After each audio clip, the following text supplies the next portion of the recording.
Hello అందరికీ. మీకు కూడా నాలా కర్లీ హెయిర్ ఉందా? అయితే నా ప్రాబ్లమ్ మీకు 100% అర్థమవుతుందండి. అదేంటంటే కర్లీ హెయిర్ మీద హెయిర్ స్టైల్స్ చేయడం. ఒక పట్టాన్న ఒక హెయిర్ స్టైల్ అంత ఈజీగా సెట్ అవ్వదు. సో ఈరోజు నేను మీకు ఒక హెయిర్ స్టైల్ చూపిస్తాను. ఫస్ట్ మీరు ఏం చేయాలంటే 2 ఫేస్ ఫ్రేమింగ్ పీసెస్ని బయటికి తీయండి. మీకు కావాలంటే ఒక పీస్ ఉంచొచ్చు, లేదంటే 2 కూడా ఉంచొచ్చు. It depends on your comfort level. Next ఏంటంటే ఫేస్ ఫ్రేమింగ్ పీసెస్ నుంచే ఇంకొక 2 హెయిర్ సెక్షన్స్ని చేసి ఇలా ట్విస్ట్ చేయండి.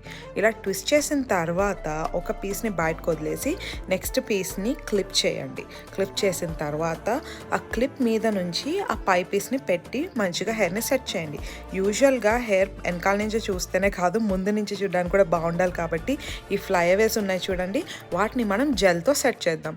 ఇలా సెట్ చేయడం వల్ల ఒక క్లీన్ స్లీక్ లుక్ వస్తుంది అండ్ ఆల్సో చూడడానికి సూపర్గా ఉంటుంది. అండ్ నా హెయిర్ స్టైల్ బాగుంది అనుకుంటున్నాను. ఒకవేళ మీకు నచ్చితే ప్లీజ్ ట్రై చేయండి అండ్ నాకు కామెంట్ చేయండి. బాయ్.